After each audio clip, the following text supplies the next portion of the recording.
పోయిన సంవత్సరం మాదిరే ఈ సంవత్సరం కూడా అనంతపురం జిల్లా కరువు కోరల్లో కూడా చిక్కుకుంది. వరుణదేవుడు దయాదాక్షిణ్యం లేదు ఈ జిల్లా పైన. పాలకులు కూడా ఎక్కడ కానీ రైతాంగం పైన కానీ జిల్లాలో నెలకొన్న వర్షాభావ పరిస్థితుల గురించి కూడా ఆలోచన చేసే టైం కూడా లేకుండా పరిస్థితుల్లో ఉండేసి ఈ జిల్లాలో రైతుల యొక్క పరిస్థితి మరొక మారు అగమ్య గోచరంగా కూడా తయారైపోయింది. గత సంవత్సరం అటువంటిదే, ఈ సంవత్సరం అటువంటిదే. ఇంతవరకు వర్షాలు రాలేదు. మొదట్లో ప్రారంభంలో ఆరుద్ర కార్తెలో ముగిసర కార్తెలో వర్షాలు పడితే బాగొస్తాయని చెప్పి ఎంతో ఆశతో రైతాంగం జూన్ మొదటి వారము రెండో వారంలోనే కొద్దిగా వేరుశనగ, ఎక్కడ పదునైతే అక్కడ వేరుశనగ, ఇతర పంటలు పత్తి కానీ ఆముదము కందులు ఇటువంటివన్నీ కూడా పంటలు వేసుకోవడం జరిగింది. ఆ పంటలు కూడా పూర్తిగా కూడా వాడుబట్టాయి, ఎండిపోయే పరిస్థితి ఉంది. గ్రోత్ అనేది లేకుండా దాదాపుగా 2 మాసాలు కావస్తున్నా కూడా గ్రోత్ అనేది కూడా లేకుండా పరిస్థితి కూడా నెలకొని ఉంది. ఈ జిల్లాలో దాదాపుగా సాధారణ సాగు విస్తీర్ణమే 15 లక్షల నుంచి 15 లక్షలకు పైబడి అనేది కూడా ఉండేది. ఒకప్పుడు 18 లక్షలు ఉంటే రాను రాను 15 లక్షలకు పైబడి కూడా ఈరోజు కూడా జిల్లాలో సాగు విస్తీర్ణం అనేది కూడా గత 5 సంవత్సరాల నుంచి 6 సంవత్సరాల నుంచి జరుగుతూ ఉంది. కానీ ఈ సంవత్సరం ఇంతవరకు కూడా కార్తెలు అయిపోయింది. చిన్న పూసాల కార్తె కూడా 2వ తేదీ 3వ తేదీ కూడా పూర్తి అయిపోతుంది. ఇంక మళ్ళీ విత్తనం వేయడానికే లేదు. కేవలం ఇంతవరకు కూడా 3,94,000 ఎకరాలు అంటే దాదాపుగా 4 లక్షల ఎకరాల్లోనే వివిధ రకాలైన పంట కూడా వేయడం జరిగింది. ఈ జిల్లాలో అంటే ఉమ్మడి అనంతపురం జిల్లాలో ఈ 15 లక్షలకు సాధారణ విస్తీర్ణం అంటే పంటలు సాగు చేసేదైతే వేరుశనగ 8 లక్షలకు పైబడి కూడా ఎకరాల్లో కూడా ఈ ఉమ్మడి అనంతపురం జిల్లాలో సాగు చేసేవారు. కానీ 1,63,000 ఎకరాలకు మాత్రమే ఇంతవరకు కూడా విత్తనం అనేది కూడా పడింది. మిగతా 3,93,94,000 ఎకరాల్లో మిగతా ఎకరాలు దాదాపుగా దాంట్లో ఈ పత్తి కందులు ఆముదాలు ఇవన్నీ కూడా వేసుకోవడం జరిగింది. అన్ని పంటలు కూడా ఎండిపోయే పరిస్థితి కూడా వచ్చేసింది. కానీ ఎక్కడ కానీ లేదు. వర్షాలకు జాడ కూడా ఎక్కడ కానీ లేదు.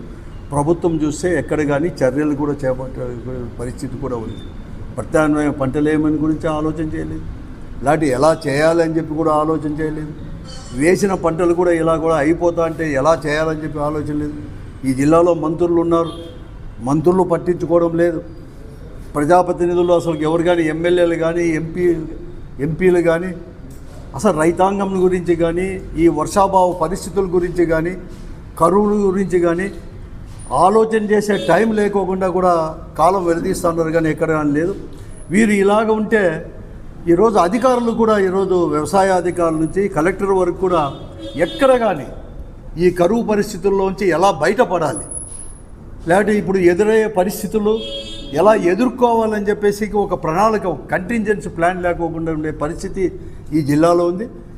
ఇటువంటి పరిస్థితి ఎప్పుడు కానీ, ఎందుకంటే కరువు అనేది అప్పుడప్పుడు వస్తున్నా కూడా అనంతపురం జిల్లాకు ఉన్నా కూడా ఈ పరిస్థితి అంటే పాలకులు దీని గురించి ఆలోచన చేసే పరిస్థితి లేకుండేది మొట్టమొదటిగా నేను నా ప్రజా జీవితంలో ఇన్ని సంవత్సరాల నుంచి మొట్టమొదటిగా నేను చూస్తూ ఉన్నాను.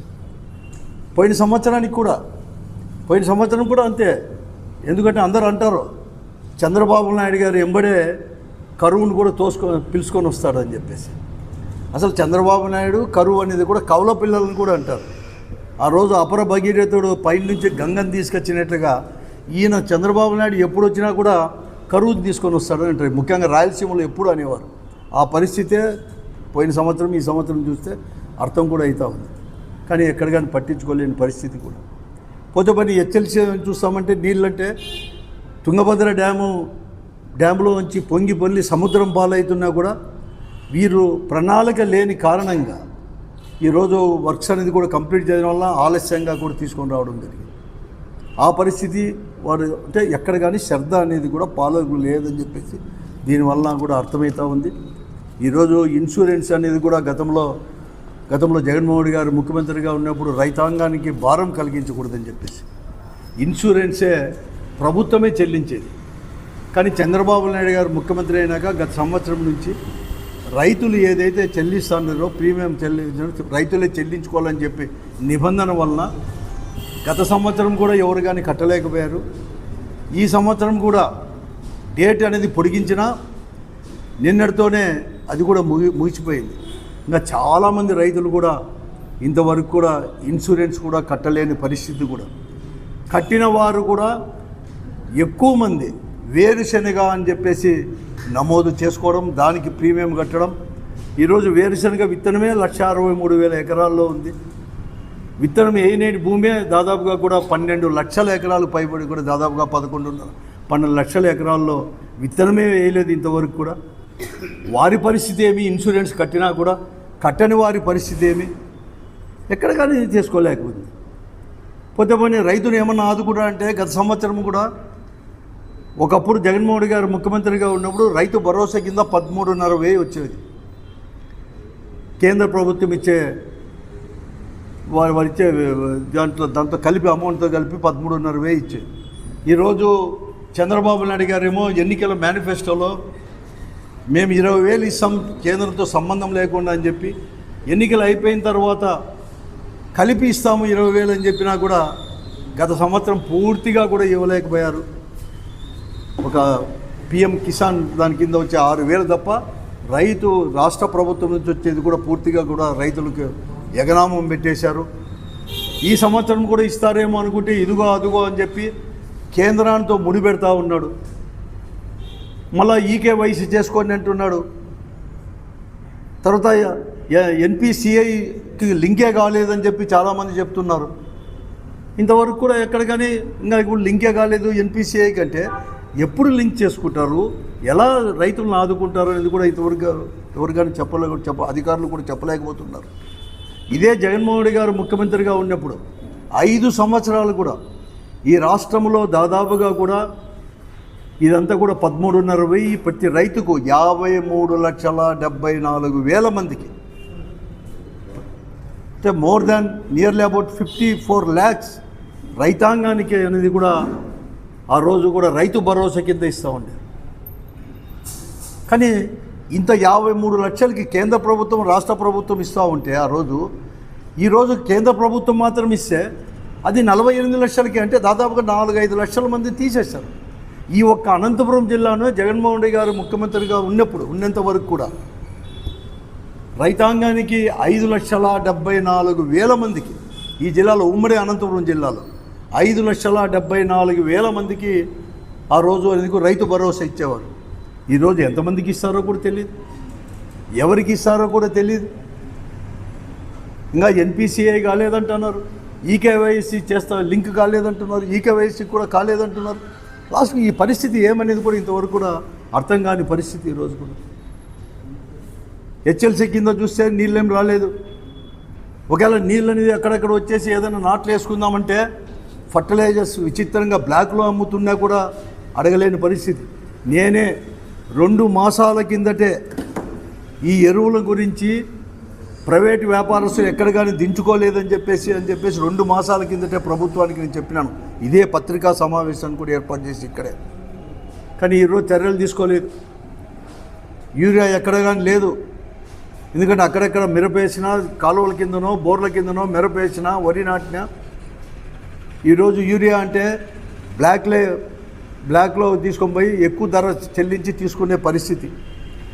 లేకుంటే అక్కడకు లేని ఫర్టిలైజర్స్ కొంటే యూరియా ఇస్తామని చెప్పే పరిస్థితి, కండిషన్ చెప్పే పరిస్థితి. నియంత్రణే లేకోకుండా పోయింది. ఈరోజు అధికారులు కావచ్చు, ప్రైవేటు వ్యాపారస్తులందరూ కూడా కుమ్మక్కైనారు. ఫర్టిలైజర్స్ కుమ్మక్కైపోయి రైతాంగాన్ని ముంచుతూ ఉన్నా కూడా ఎక్కడ కానీ ఆదుకోలేని పరిస్థితి కూడా ఉంది. విచిత్రంగా బోర్లన్నీ కూడా ఈరోజు ఎండిపోతున్నాయి. దినదినానికి బోర్లలో నీళ్లు, గ్రౌండ్ వాటర్ కూడా డిప్లేట్ అయిపోతున్నాయి, తగ్గిపోతున్నాయి. ఎక్కువ హార్టికల్చర్ ఎక్కువ మన జిల్లాలో కూడా, వారి పరిస్థితి కూడా అగమ్యగోచరంగా కూడా తయారైపోయింది. లక్షలు పెట్టుబడి పెట్టి అంతా కూడా దెబ్బతినే పరిస్థితి కూడా వచ్చేసింది. నేను గ్రామాలకు పోతూ ఉన్నాం, చాలామంది మా వాళ్ళు కూడా ఈరోజు బాబు షూరిటీ మోసం గ్యారంటీ కార్యక్రమంలో గ్రామాలకు వెళ్తూ ఉంటే వారు చెప్తా ఉన్నారు, మాకేం రాలేదు, రైతు భరోసా అంటే అన్నదాత సుఖీభవన్ పేరు మార్చిరి, అది రాలేదు, నీళ్లు రావడం లేదు, బోర్లు చూస్తుంటే ఎండిపోతాండాయి, రిగ్గులు చూస్తా అంటే రేట్లు పెంచేసినారు అడుగడుగు కూడా. ఒక రిగ్గు ఒక గ్రామంలోకి వస్తే చాలామంది మననే నార్పల మండలానికి పోతే ఒక గ్రామంలోకి ఒక రిగ్గు వస్తే నెల అయినా ఇంకా బయటికి పోయే పరిస్థితి లేదు. ఒకరు పోతే ఒకరు అట్లే చేసుకునే పరిస్థితి. ఇటువంటి పరిస్థితులు ఉన్నా కూడా ప్రభుత్వం అనేది కానీ ఎక్కడ కానీ పట్టించుకోలేని పరిస్థితి కూడా ఈరోజు కూడా ఉంది.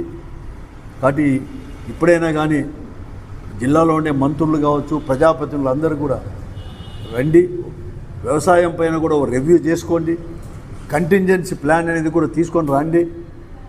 ఇన్సూరెన్స్ చేసుకోలేనికి డేట్ నిన్నటితో అయిపోయింది. మళ్ళీ యొక్క పరిస్థితి ఏమి, చేసుకున్న వారి యొక్క పరిస్థితి ఏమి? పోయిన సంవత్సరం కూడా కరువు ఇంత పెద్ద పరిస్థితులు ఉన్నా కూడా మీరు అనేది కూడా ఖరీఫ్ కావచ్చు, రబీ కావచ్చు, 24-25 ఖరీఫ్ రబీ 2 దాంట్లో కూడా మీరు ఇన్సూరెన్స్ ఇవ్వలేదు, ఇన్పుట్ సబ్సిడీ ఇవ్వలేదు. ఈ సంవత్సరం కూడా మీరు అదేగా చేస్తారా అని చెప్పి నేను అడుగుతాను. ఐఏబీ మీటింగే ఇంతవరకు జరగలేదు. ఎక్కడ చూసినా గ్రౌండ్ వాటర్ ఇంత కూడా ఉంది. కాబట్టి వెంటనే నీళ్లు ఉన్నా కూడా నీళ్ళు ఇవ్వలేని పరిస్థితి, తెచ్చుకోలేని పరిస్థితి. ఏమైనా మాట్లాడితే చాలు, ఎవరైనా కానీ రైతుల గురించి మాట్లాడినా, ప్రజా సమస్యల గురించి మాట్లాడితే చాలు, ప్రతిపక్ష పార్టీల్ని వాళ్ళకు వచ్చేసి దూషించడమో, మళ్ళీ కూడా విమర్శించడమో, వ్యక్తిగతంగా విమర్శించడమో, లేకుంటే వర్కర్స్ అయితే ఏదో కేసు పెట్టి, తప్పుడు కేసు పెట్టి జాబ్ చేసుకునే పరిస్థితి ఉంది. ఇటువంటి పరిస్థితి, దారుణమైన పరిస్థితి ఎప్పుడు చూడలేదు. జిల్లాలో గతంలో జగన్మోహన్ గారు ముఖ్యమంత్రిగా తీసుకున్న సంక్షేమ కార్యక్రమాల వల్ల అసలు వలసలు, ఒకప్పుడు రైతాంగము, రైతు కూలీలు అంతా కూడా ఈ జిల్లా నుంచి వలసలు పోయి ఇతర రాష్ట్రాలకు పోయేవారు. అది తగ్గిపోయింది. ఎస్పెషల్లీ కరోనా వచ్చిన తర్వాత, ఎన్నిక వచ్చిన తర్వాత ఆ ప్రభుత్వం ఇస్తున్న సంక్షేమ కార్యక్రమం వల్ల గ్రామాలు విడిచిపెట్టి అక్కడే ఉండే ఉపాధి హామీ కింద పనులు పెట్టడం కానీ ఇవన్నీ కూడా చేస్తారు. ఈరోజు మళ్ళీ కూడా అటువంటి పరిస్థితి ఈరోజు కూడా వచ్చే పరిస్థితి కూడా ఈరోజు కూడా ఉంది. కాబట్టి ఈ పరిస్థితుల్లో వెంటనే ప్రభుత్వం అనేది కూడా రావాలని చెప్పేసి, లేకుంటే రైతాంగం తరఫున కూడా పోరాటాలు చేసేదానికి కూడా మళ్ళీ కూడా చెప్తున్నాను, అన్ని రాజకీయ పార్టీలతో కూడా కలిసి వచ్చే రాజకీయ పార్టీలతో కూడా పోరాటం చేయడానికి కూడా సిద్ధంగా ఉంటామని చెప్పేసి ప్రభుత్వాన్ని కూడా హెచ్చరిస్తూ, వెంటనే ప్రత్యామ్నాయ పరిస్థితులు కానీ, కంటింజెన్సీ ప్లాన్ కానీ ఇవి తీసుకొని రండి. ఐఏబీ మీటింగ్ సమావేశాన్ని కూడా ఏర్పాటు చేయండి. కేవలం ప్రకటనలకు పరిమితం కాకుండా వెంటనే ప్రజాప్రతినిధులు, అధికారులు కలిసి ఒక కంటింజెన్సీ ప్లాన్ చేసుకుని ఎలా ఆదుకుంటారనేది కూడా చేస్తున్నామని చెప్పేసి డిమాండ్ కూడా.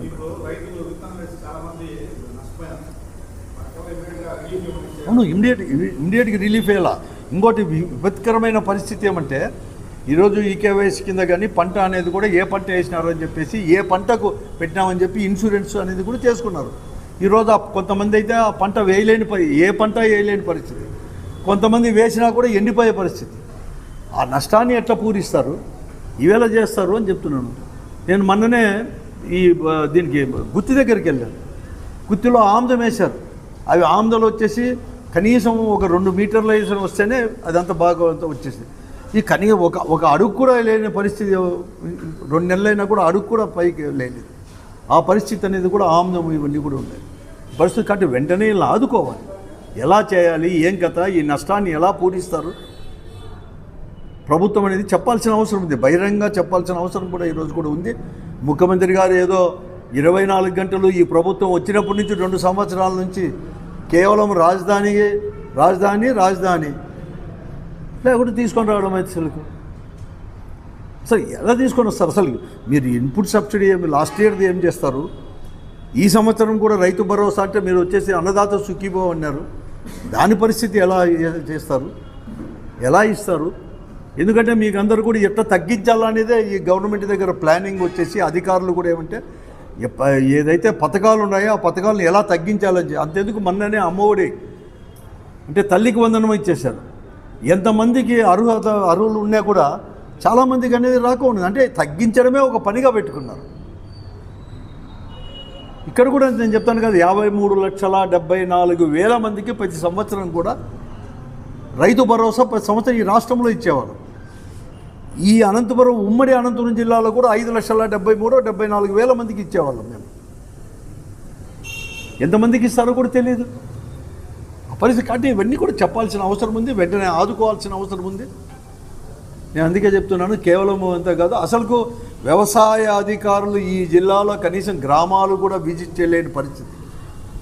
రైతు భరోసా కేంద్రాలు ఉన్నా, అక్కడ అధికారులు ఉన్నా, ఆ ఉద్యోగస్తులను కూడా వాడుకోలేని పరిస్థితి, చేతగాని పరిస్థితుల్లో ఈరోజు ప్రభుత్వం కూడా ఉంది. కాబట్టి వెంటనే అలా చెప్తాను, రైతులు మాట